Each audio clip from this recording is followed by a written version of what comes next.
말했어요. 양육비를 엄마한테 안 주려고 나를 여기 데려왔잖아요. 엄마랑 살고 싶어요. 저는 30대 후반의 평범한 직장인입니다. 7살 아들을 키우는 엄마죠. 결혼 전부터 열심히 일하며 모아둔 돈으로 결혼 생활과 동시에 신혼집을 마련했습니다. 부모님 도움 없이 남편과 함께 힘겹게 시작한 결혼 생활이었어요.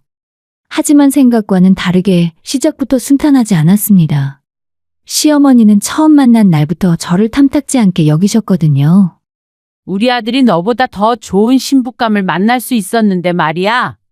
시어머니는 친척들이 모인 자리에서도 서슴없이 이런 말씀을 하셨습니다. 그래도 내가 너를 며느리로 택했으니까 평생 고마운 줄 알아야 돼. 저는 그저 웃으며 넘길 수밖에 없었습니다. 남편은 옆에서 아무 말도 하지 않았어요. 그냥 그런 일이 있을 때마다 민망한 듯 고개를 숙이고 있을 뿐이었죠. 결혼 후에 임신 소식을 전했을 때도 마찬가지였습니다. 친정 부모님은 무척 기뻐하시며 산후조리원 비용까지 지원해 주셨어요. 하지만 시어머니의 반응은 달랐습니다. 애 낳으면 힘들 텐데 너 직장은 그만둬야 하는 거 아니야? 근데 우리 아들 혼자 벌어서는 애 키우면서 살기 빠듯할 텐데. 축하보다는 걱정 아닌 걱정이 먼저였습니다. 그리고 임신 중에는 이상한 음식들을 보내오기 시작했어요. 이거 먹으면 애한테 좋다고 해서. 냉장고에 넣어둔 지 오래된 듯한 반찬들, 유통기한이 지난 건강식품들. 저는 차마 입에 대지 못하고 버렸습니다.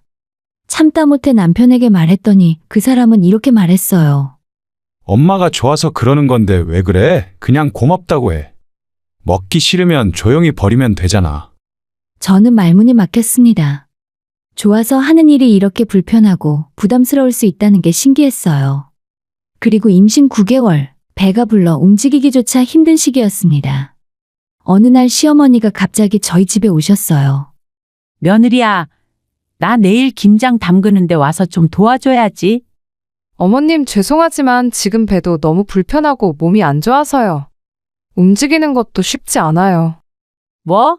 임신했다고 공주병 걸렸어? 옛날 사람들은 배불러도 할 일 다 하고 살았어. 결국 이 정도 상황이 되니 남편이 중재에 나섰지만 시어머니는 끝까지 못마땅한 표정이었습니다. 에휴, 우리 아들이 고생이야. 이런 며느리를 만나서. 물론 출산 후에도 상황은 나아지지 않았습니다. 친정 부모님이 육아를 도와주러 와 계셨는데 시어머니는 한 번도 손주를 보러 오지 않으셨어요. 전화로만 물어보실 뿐이었죠. 애 잘 크고 있어? 사진 좀 보내. 그리고 애 키운다고 우리 아들 밥은 소홀히 하면 안 된다. 시어머니는 항상 손주보다 본인 아들 걱정이 먼저였습니다. 그래도 다행히 친정엄마가 저를 대신해서 육아를 도맡아 주셨기에 저는 출산 후 3개월 만에 직장에 복귀할 수 있었어요. 우리 딸 혼자 다 하려면 못해. 내가 도와줄게. 친정엄마의 도움이 없었다면 아마도 직장을 포기해야 했을 겁니다. 하지만 시어머니는 이런 상황도 곱게 보지 않으셨어요. 애를 친정에 맡기고 일을 나가? 벌써부터 엄마가 그러면 내가 어떻게 잘하겠어? 당장 생활비도 벌어야 하고 제 커리어도 중요해서요. 여자가 무슨 커리어야? 집안 살림이나 잘하지? 저는 더 이상 대꾸하지 않았습니다. 그간의 경험으로 시어머니가 하는 말에 무슨 말을 해도 이해받을 수 없다는 걸 알았거든요. 이런 상황과는 아무 상관없이 아이는 무럭무럭 자라서 7살이 되었습니다. 제 인생에서 가장 소중한 존재였어요. 아이의 웃음소리를 들으면 모든 힘든 일들이 다 잊혀졌습니다. 엄마 사랑해. 아들이 제 품에 안겨 이렇게 말할 때면 세상을 다 가진 기분이었어요. 친정 부모님도 손주를 무척 예뻐하셨고 덕분에 아이는 사랑 속에서 건강하게 자랄 수 있었습니다. 하지만 시간이 지날수록 시댁과의 관계는 점점 더 멀어졌습니다. 명절이나 제사 때만 억지로 얼굴을 마주할 뿐이었어요. 시어머니는 여전히 저를 부족한 며느리로 대하셨고 그럴 때마다 저는 그냥 참고 견뎠습니다. 우리 아들이 고생이 많아. 좋은 집안 딸 만났으면 얼마나 편했을까? 이런 말을 들을 때마다 가슴이 답답했지만 저는 꿋꿋이 제 자리를 지켰습니다. 남편을 위해서가 아니라 이건 제 아들을 위해서였어요. 그렇게 힘겹게 결혼 생활을 이어가던 중 점점 남편의 태도가 변하기 시작했습니다. 남편은 원래 야망이 큰 사람이었어요. 예전부터 항상 회사에서 인정받고 싶어 했고 승진의 목을 매는 스타일이었죠. 처음에는 그런 남편의 모습이 든든해 보이기도 했어요. 열심히 일하는 가장의 모습이었으니까요. 하지만 몇 번의 승진 탈락 후 남편은 점점 변해갔습니다. 또 떨어졌어. 이번에도 안 됐다고. 밤늦게 퇴근한 남편은 소주잔을 기울이며 한숨을 내쉬었습니다. 저는 옆에서 위로의 말을 건넸어요. 괜찮아. 다음 기회가 있을 거야. 당신 실력은 내가 누구보다 잘 알잖아. 어차피 이 세상은 실력으로 되는 게 아니야? 다 빽이 있어야 하는 거라고. 남편은 점점 날카로워졌습니다. 예민해지고 사소한 일에도 짜증을 냈어요. 그리고 그 화살은 늘 저를 향했습니다. 다른 집 와이프들은 남편 뒷바라지 잘해서 승진도 척척 시키던데. 내가 뭘 더 해야 할까? 어차피 회사 일은 당신이 하는 건데? 그게 그런 게 아니라고. 네트워킹이라든지 상사들한테 잘 보이는 것도 와이프가 뒤에서 도와줘야지. 김 대리는 와이프가 부장님 사모랑 친하게 지내니까 이번에 과장 진급하잖아. 저는 어이가 없었지만 참았습니다. 남편이 힘들고 예민한 시기인 걸 알았으니까요. 그런데 더 큰 문제는 시어머니였습니다. 남편이 승진에 실패했다는 소식을 듣자마자 빗발치듯 전화가 왔어요. 우리 아들이 이번에도 또 승진을 못했다며? 이게 다 너 때문이야, 너 때문. 제가 뭘 어떻게 했다고요? 능력 있는 여자를 만났으면 인생이 완전 달라졌을 텐데. 우리 아들 인생 다 망쳤어. 시어머니는 며칠 뒤에 저희 집에 찾아오셨습니다. 남편과 단둘이 거실에서 이야기를 나누시더니 제가 들으라는 듯 큰 소리로 말씀하셨어요. 아들, 네가 이렇게 고생하는 게 다 누구 때문인지 알지? 그러니까 애초에 좋은 집안 딸 만났으면 장인어른 도움도 받고 벌써 부장 달았을 거야. 남편은 대답하지 않았지만 부정하지도 않았습니다. 저는 부엌에서 그 대화를 들으며 눈물을 삼켰어요. 그때부터였습니다. 남편이 집에 있는 시간이 점점 줄어들기 시작한 게요. 오늘 회식 있어. 늦을 거야. 이번 주말에 골프 약속 있어. 회사 상사들이랑 가야 해. 다음 주 출장 가. 아마 며칠 걸릴 것 같아. 처음에는 정말 일 때문이라고 믿었습니다. 이번에야말로 만년 과장에서 벗어나서 승진하려고 노력하는 거라고 생각했어요. 하지만 아들은 점점 그런 아빠를 낯설어하기 시작했습니다. 엄마, 아빠는 언제 와? 아빠 바쁘셔. 조금 있으면 오실 거야. 아빠는 맨날 바빠. 나랑은 안 놀아. 주말이면 저는 남편 대신 아들과 단둘이 놀이터에 가고 동물원에 가고 여행도 다녔습니다. 남편에게 같이 가자고 했지만 늘 핑계가 있었어요. 이번 주말은 정말 중요한 약속이 있어. 미안해. 다음에 갈게. 이번엔 좀 집에서 쉬고 싶어. 아들은 그런 아빠를 기다리다 지쳤는지 더 이상 묻지도 않았습니다. 그러던 어느 날이었어요. 유치원에서 가족 그림 그리기 숙제를 해왔는데 아들이 그린 그림을 보고 저는 가슴이 철렁 내려앉았어요. 그림 한가운데는 저와 아들이 크게 그려져 있었습니다. 손을 잡고 웃고 있는 모습이었죠. 하지만 아빠는 그림 구석 끝에 조그맣게, 그것도 얼굴도 제대로 그려지지 않은 채로 멀리 떨어져 있었어요.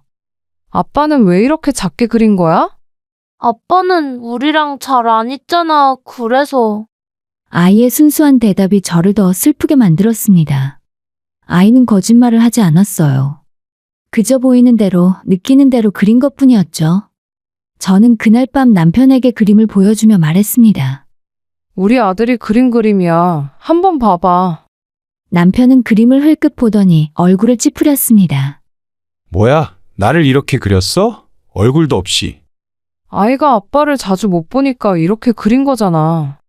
그러니까 조금만 더 아이랑 시간을 보내줘. 내가 바빠서 그런 거잖아. 평소에 당신이 애한테 부정적인 말을 한 거 아니야? 내가 왜 그런 말을 해? 아이가 스스로 느낀 거라고. 말도 안 돼. 당신이 분명히 뭔가 했을 거야. 애가 어린데 그런 걸 어떻게 아냐? 남편은 화를 내며 문을 쾅 닫고 방으로 들어가 버렸습니다. 저는 혼자 거실에 앉아서 눈물을 삼켰어요. 무너져가는 가정을 붙잡기 위해서 저는 더 노력했습니다.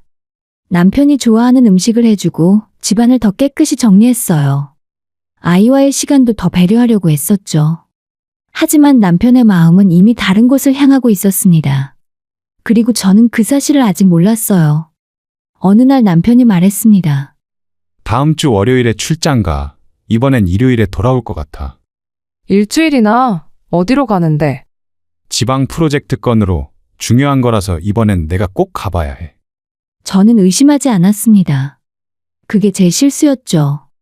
하지만 곧 진실이 드러날 날이 다가오고 있었습니다. 남편이 출장을 간다고 했던 그 주말, 저는 아들과 함께 가까운 바닷가로 여행을 떠났습니다. 아이는 오랜만에 보는 바다를 너무 좋아했어요. 아들이 파도를 보며 까르르 웃는 모습을 보니 마음이 한결 가벼워졌습니다. 남편 없이도 우리 모자는 충분히 행복할 수 있다는 걸 느꼈어요. 1박 2일의 짧은 여행을 마치고 집에 돌아온 건 일요일 저녁이었습니다. 현관문을 열고 들어서는 순간 뭔가 이상한 느낌이 들었어요. 집안 분위기가 조금 달랐거든요. 뭐지? 뭔가 다른 것 같은데. 아들을 씻기고 재운 뒤에 저는 집안 곳곳을 살펴보기 시작했습니다. 그리고 침실로 들어갔을 때 마룻바닥에서 긴 머리카락 한 올을 발견했어요. 갈색 긴 머리카락이었습니다. 저는 단발머리의 흑발이었죠. 이게 뭐지? 낯선 이의 머리카락을 발견하고 심장이 쿵쾅거리기 시작했습니다. 더 자세히 살펴보니 소파 쿠션 사이에서도 화장실 배수구에서도 같은 머리카락이 발견됐어요. 그리고 더 충격적인 건 침대 시트였습니다. 제가 출발하기 전에 깔아뒀던 시트가 아니었어요. 새 것으로 교체되어 있었습니다. 남편은 평소 침대 시트를 갈 줄도 모르는 사람이었어요. 빨래조차 제대로 개지 못하는 사람이 침대 시트를 새로 깔았다니. 손이 떨렸습니다. 머릿속이 하얘지면서도 동시에 모든 퍼즐이 맞춰지는 기분이었어요. 설마 우리 집에서. 그리고 몇 시간 뒤에 남편이 아무 일도 없다는 듯 돌아왔습니다. 저는 최대한 평온한 척 물어봤어요. 출장은 잘 다녀왔어? 피곤하네. 좀 쉬어야겠어. 그런데 여보, 어제 오늘 집에 누가 왔었나? 남편의 얼굴이 순간 굳었습니다. 누구? 아무도 안 왔는데? 침대에 시트가 바뀌어 있던데. 아니, 그리고 이 머리카락은 뭐야? 저는 비닐봉지에 넣어뒀던 머리카락을 보여줬습니다. 남편은 당황한 기색이 역력했어요. 아, 그거 우리 누나가 잠깐 들렀었어. 이 근처에 왔다가 집에 들렀다 간다고 했거든. 형님이? 형님은 단발인데 이렇게 긴 갈색 머리카락이 나올 리가 없잖아. 그리고 아무리 형님이라도 그렇지 빈집에 사람을 들이면 어떡해? 머리카락은 누나가 친구라도 데리고 왔나 봐. 나도 잘 모르겠어. 말도 안 되는 변명이었습니다. 하지만 남편은 대놓고 거짓말을 하고 있었어요. 저는 더 이상 묻지 않았습니다. 대신 거짓말로 발뺌하지 못할 확실한 증거를 잡기로 마음먹었죠. 다음 날 저는 인터넷으로 소형 위치 추적기를 구입했습니다. 그리고 남편 차 트렁크 안쪽에 몰래 부착했어요. 이제 어디로 가는지 다 알 수 있겠지. 마치 죄를 짓는 기분이라 손은 덜덜 떨렸지만 진실을 알아야 했습니다. 일주일 동안 추적한 결과 남편의 차는 매번 같은 장소에 멈춰 있었습니다. 회사도 아니고 우리 집도 아닌 강남 쪽 어느 오피스텔이었죠. 평일 저녁마다 그리고 주말에도 그곳에 차가 주차되어 있었습니다. 적게는 2-3시간, 길게는 밤새도록요. 확실해, 여기야. 저는 그 오피스텔 주소를 메모하고 직접 찾아가기로 결심했습니다. 토요일 오후였습니다. 남편은 또 골프 약속이 있다며 나갔어요. 저는 아이를 친정에 맡기고 그 오피스텔로 향했습니다. 그리고 주차장에서 남편 차를 발견할 수 있었죠. 번호판을 확인하는 순간 다리에 힘이 풀렸어요. 하지만 이대로 물러설 수는 없었습니다. 엘리베이터를 타고 올라가려는데 마침 주차장에서 젊은 여성이 나타났습니다. 저는 용기를 내서 그녀에게 다가갔어요. 저기, 죄송한데요. 혹시 부탁 하나만 들어주실 수 있을까요? 네? 무슨 일이세요? 저는 사정을 간단히 설명했습니다. 남편의 외도를 의심하고 있고 증거를 확보해야 한다고요. 그녀는 잠시 망설이더니 고개를 끄덕였습니다. 알겠어요. 제가 도와드릴게요. 그녀는 휴대폰으로 남편에게 전화를 걸었습니다. 여보세요? 주차장에서 차 접촉사고가 났는데요. 차주분 좀 내려오실 수 있으세요? 잠시 후에 엘리베이터 문이 열리며 남편이 나타났습니다. 슬리퍼를 신은 채 편한 복장으로요. 남편은 저를 보는 순간 얼어붙었습니다. 당신이 왜 여기? 골프 약속이라며. 슬리퍼 신고 골프 치러 가? 그때 남편의 뒤에서 한 여자가 더 내려왔습니다. 긴 갈색 머리에 화장을 진하게 한 여자였어요. 바로 그 머리카락의 주인이었죠. 오빠, 왜 이렇게 오래 있어? 여자도 저를 보고는 얼굴이 하얗게 질렸습니다. 당신이 그 여자구나. 저는 떨리는 목소리로 말했습니다. 남편은 아무 말도 못하고 고개를 숙였어요. 인정해. 외도한 거 맞지? 미안해. 미안하긴 뭐가 미안해. 얼마나 오래됐어? 언제부터였어? 한 6개월쯤. 자세한 건 나중에 이야기하자. 6개월. 반년 동안 저를 속이고 다른 여자와 만난 겁니다. 그래서 이 여자가 뭐가 좋은데? 부잣집 딸이라도 돼? 남편이 고개를 들었습니다. 그의 눈빛이 이상했어요. 그래, 이 사람 집안이 좋아. 그래서 나 새 출발하고 싶었어. 당신이랑은 미래가 안 보였거든. 그 말이 가장 충격적이었습니다. 단지 경제적인 이유로 저를 배신한 거였어요. 저는 웃음이 나왔습니다. 비참한 웃음이었죠. 좋아, 이혼해. 당신 원하는 대로 해줄게. 그리고 옆에 서 있던 여성에게 부탁했습니다. 혹시 이 장면 영상으로 찍어주실 수 있으세요? 증거로 남겨야 해서요. 사실 아까 전부터 찍고 있었어요. 그녀는 휴대폰을 들어 보였습니다. 그날 밤 저는 집으로 돌아와서 짐을 쌌어요. 제 짐이 아니라 정확히는 남편의 짐을요. 당장 나가. 당신 물건만 챙겨서. 여보, 진짜 미안해. 미안하면 다야? 6개월 동안 나를 바보로 만들고 우리 집 침대에서 그 여자랑 같이 자고 이제 와서 입으로만 미안하다고? 남편은 더 이상 아무 말도 못했습니다. 그저 고개만 숙인 채 짐을 들고 나갔어요. 아마 시어머니 집으로 갔겠죠. 다음 날 저는 변호사 사무실을 찾았습니다. 이혼 소송을 진행하고 싶습니다. 그리고 남편과 상간녀 모두에게 위자료 청구를 하려고요. 증거 자료가 있으신가요? 저는 현장에서 찍은 영상과 위치 추적 기록 그리고 수집해둔 머리카락까지 모두 제출했습니다. 증거가 확실하네요. 충분히 승소 가능합니다. 변호사의 말에 조금 안심이 됐어요. 하지만 진짜 전쟁은 이제부터였습니다. 일주일 후에 이상한 일이 벌어졌습니다. 친정엄마가 평소처럼 아들을 유치원에서 데리러 갔는데 아이가 없다는 거예요. 엄마 무슨 말씀이세요? 아이가 없다니요. 유치원 선생님이 그러는데 아빠가 벌써 데려갔다더라. 심장이 철렁 내려앉았습니다. 남편에게 전화를 걸었지만 받지 않았어요. 그래서 시어머니에게 전화했더니 그제야 받았습니다. 내가 우리 손주 데려온 거 뭐가 문제야? 어머님, 제 허락도 없이 왜 아이를 데려가신 거예요? 얘 좀 봐. 우리 핏줄인데 우리가 데려오면 안 돼? 너 이혼한다며? 그럼 애는 우리가 키울 거야? 지금 당장 아이 돌려주세요. 안 돼. 우리 집안 핏줄은 절대 못 줘. 전화가 끊겼습니다. 저는 곧바로 변호사에게 연락했어요. 아이를 무단으로 데려갔습니다. 어떻게 해야 하나요? 지금 바로 경찰에 신고하세요. 그리고 경찰과 함께 시댁으로 가서 아이를 데려오세요. 저는 112에 전화를 걸었습니다. 시어머니가 제 아이를 허락도 없이 데려갔어요. 출동한 경찰과 함께 시어머니 집으로 향했습니다. 문을 두드렸지만 열어주지 않더라고요. 어머니, 문 열어주세요. 제 아이 보여주세요. 돌아가. 여긴 우리 집이야. 지금 경찰도 같이 왔습니다. 문 안 열면 강제로 열 수밖에 없어요. 한참을 실랑이 하다가 결국 문이 열렸습니다.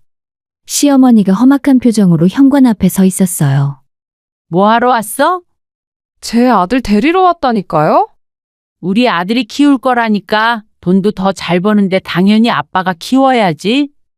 거실 안쪽에서 아들의 목소리가 들렸습니다. 엄마, 아이가 달려나오려 했지만 시어머니가 막아섰어요. 가만히 있어. 이제 엄마한테 가면 안 돼. 싫어. 나는 엄마랑 살고 싶어.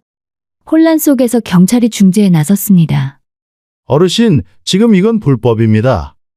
양육권도 결정 안 된 상태에서 일방적으로 아이를 데려온 건 법적으로 문제가 될 수 있어요. 그때 남편이 안쪽 방에서 나왔습니다. 엄마, 그만해. 애 보내줘. 뭐? 너 정신 차려? 애는 우리가 키워야 한다니까? 하지만 남편도 상황이 심각하다는 걸 알았는지 시어머니를 말렸어요. 법적으로 문제되면 우리가 더 불리해져. 일단 보내. 시어머니는 분한 표정으로 한 발 물러섰습니다. 저는 아들을 꼭 안았어요. 엄마, 할머니가 나보고 여기서 살아야 한대. 아이는 울먹이고 있었습니다.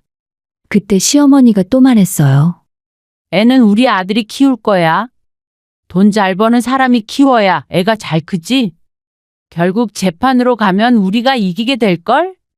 그 말을 듣고 아들이 갑자기 소리쳤습니다. 나는 엄마랑 살고 싶어. 아빠는 맨날 집에도 안 오잖아. 그건 아빠가 돈 버느라 바빠서 그런 거야. 아니야. 아빠는 나랑 안 놀아주잖아. 엄마만 나랑 놀아줘. 아이의 목소리가 점점 커졌습니다. 할머니도 이상한 말만 해. 엄마한테 돈 안 주려고 나를 데려간 거잖아. 뭐? 네가 뭘 안다고 그런 소리를 해? 시어머니가 당황했습니다. 아이가 옆에서 남편과 시어머니가 하는 이야기를 다 듣고 있었던 거예요. 할머니가 아빠한테 그랬잖아. 애를 우리가 키우면 엄마한테 돈 안 보내줘도 된다고. 너 그걸? 시어머니의 얼굴이 빨개졌습니다. 남편도 난처한 표정이었어요. 아이는 계속 울면서 말했습니다. 왜 엄마한테 돈을 안 줘? 엄마가 나랑 같이 살 건데. 아들 진정해. 괜찮아. 저는 아이를 진정시키며 시어머니를 똑바로 쳐다봤습니다. 들으셨죠? 아이가 원하는 게 뭔지. 이제 양육권 문제로 더 이상 억지 부리시면 법정에서 다시 만나겠습니다. 시어머니는 할 말을 잃은 듯 입을 다물었어요. 남편도 고개를 숙인 채 아무 말도 하지 못했죠. 저는 아들의 손을 잡고 밖으로 나왔습니다. 아이는 그 이후로도 제 품에 안겨 한참을 울었어요. 엄마, 나 할머니 집 싫어. 이제 다시는 안 갈래. 안 가도 돼. 앞으로 엄마랑만 살 거야. 그날 밤 저는 결심했습니다. 절대로 저 사람들에게 아이를 빼앗기지 않겠다고. 법적으로 완벽하게 이기고 당당하게 아이와 함께 살겠다고요. 이제 진짜 싸움이 시작되는 겁니다. 그 사건 이후로 협의 이혼은 완전히 물 건너갔어요. 시어머니와 남편이 양육권을 포기하지 않겠다고 버텼거든요. 저는 감정을 추스르고 법적 대응에 집중했습니다. 변호사와 함께 상담을 하며 앞으로의 일을 계획했죠. 일단 이혼 소송과 함께 남편과 상간녀 모두에게 위자료 청구를 진행하겠습니다. 상간녀도 한꺼번에요? 네. 배우자 있는 사람과 부적절한 관계를 맺은 것도 불법 행위입니다. 충분히 청구 가능해요. 기왕 소송하는 거 같이 하는 것이 더 효과적이에요. 저는 그동안 모아둔 모든 증거를 제출했습니다. 위치 추적 기록, 현장 영상, 상간녀 오피스텔에서 나오는 남편의 모습까지요. 증거가 아주 확실하네요. 이 정도면 충분합니다. 며칠 후에 상간녀에게 위자료 청구 소장이 전달됐습니다. 그녀는 곧바로 연락을 해왔어요. 저기요, 이거 뭐예요? 왜 저한테 이런 걸 보내는 거예요? 외도 위자료 청구인데요? 저희 남편이랑 6개월 동안 만났잖아요. 우리는 그냥 친구 사이였어요.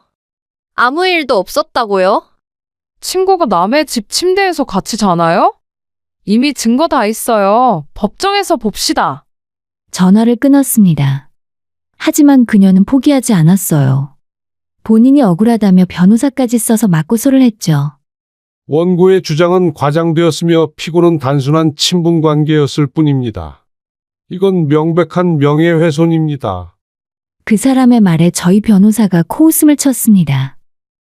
친분 관계인 사람이 일주일에 4-5번씩 같은 오피스텔에서 몇 시간씩 있었다? 상식적으로 말이 됩니까?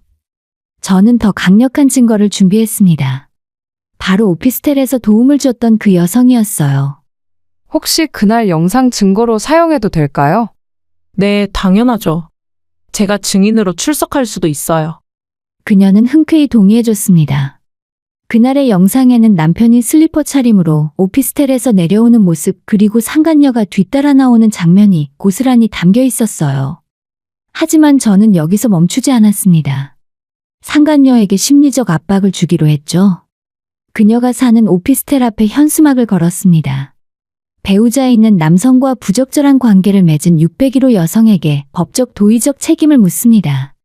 현수막이 걸리자 동네가 술렁거리기 시작했어요. 지역 맘카페에도 글이 올라왔죠. 우리 동네 오피스텔에 저런 현수막이 걸렸네요. 무슨 일인가요? 댓글들이 달리기 시작했습니다. 어머, 저 사람 알아요. 그 오피스텔에 사는 사람인데 강남 건물주 딸이라고 자랑하고 다니던데. 건물주 딸이요? 저 사람 월세 사는 걸로 아는데요? 저는 상간녀에 대해서 더 조사를 시작했습니다. 그리고 충격적인 사실을 알게 됐어요. 변호사님, 이거 좀 보세요. 제가 건넨 서류를 본 변호사가 눈을 크게 떴습니다. 이 여자 사기 전과가 있네요. 네, 3년 전에 결혼 사기로 집행유예를 받았어요. 부자 남자들 접근해서 결혼을 빙자하며 돈 뜯어낸 전력이 있습니다. 이거 완전히 사기꾼이잖아요. 저는 이 자료도 법원에 제출했습니다. 상간녀가 남편에게 접근한 것도 계획적이었다는 걸 입증하기 위해서였죠. 또 한 번의 재판날이 다가왔습니다. 이번에는 남편과 상간녀 모두 출석했어요. 재판부에서 물었습니다.